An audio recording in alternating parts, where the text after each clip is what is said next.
Bismillah, Alhamdulillah, As-salatu was-salamu ala Rasulillah.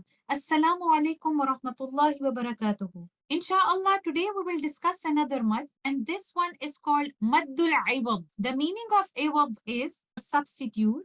This mad also falls under Maddul Asli, where the reason for lengthening is neither a Hamza nor a Sukun, and this mad only occurs when we are choosing to stop on a word that is ending with a fathatain or two zabar, then we change the fathatain into a single fatha and stretch it with two counts. So this mud only occurs in case of stopping. Let's see in this example. The word is shukuron.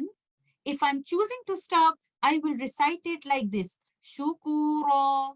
So I changed two fathatain into one fatha and stretched it with alif mad for two counts.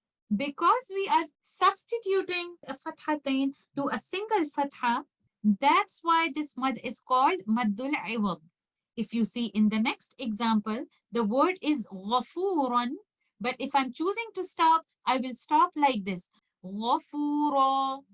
So I will replace two fathas with one and stretch it two counts.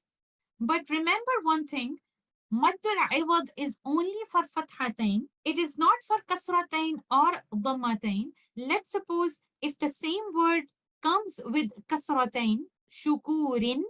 So upon stopping, I will put a sukun on letter ra and recite it like this. Shukur. Now there is no Maddul Iwad. In this example, if the same word which is written on the top, if it comes with dhammatain, so upon stopping, there will be no Maddul Iwad. Rather, I will stop with a sukun on letter ra like this. Ghafur. So Maddul Iwad only occurs when there is fathatain and we are choosing to stop. In case we are not choosing to stop at fathatain, in that case, we will apply the rules of tanween. And another thing that we need to remember, that usually when the word is ending with fathatain, we will see an alif over there, just like in this example, shukuran and ghafuran, you will see an alif written over here. But even when you don't see alif written at the end of the word, we will still follow the same rule if we are choosing to stop at fathatain. And we can see some examples written right here. In all these examples, you will stop with maddul iwad like this. Musamma, huda, ma'a. And the only exception to this rule is ta marbuta. Ta marbuta is written like this at the end of a word. It does not matter if it has a fathatain, dhammatain, or kasratain. We will always change ta marbuta into letter ha when you are choosing to stop on it. For example, if you see here, the word is jannatan. Now we will not follow the rule of maddul iwad here, but when we are choosing to stop, we will stop like this. Jannah. In this example, ta marbuta has kasratain. So the word is ni'matin.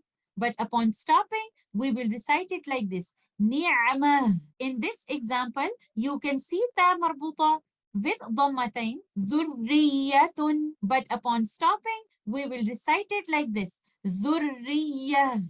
So the only exception to maddul iwad is ta marbuta. When it comes at the end of a word and you are choosing to stop on it, it does not matter if it has a fathatain, dhammatain, or kasratain. We will always change it into letter ha upon stopping. I hope maddul iwad is clear to you. Alhamdulillah, this way we have finished three different types of maddul asli. And inshallah, in our next class, we will continue with maddul far'i or the secondary lengthening. I hope this topic is clear to you. Jazakum Allahu khairan. Assalamu alaikum wa rahmatullahi wa barakatuhu.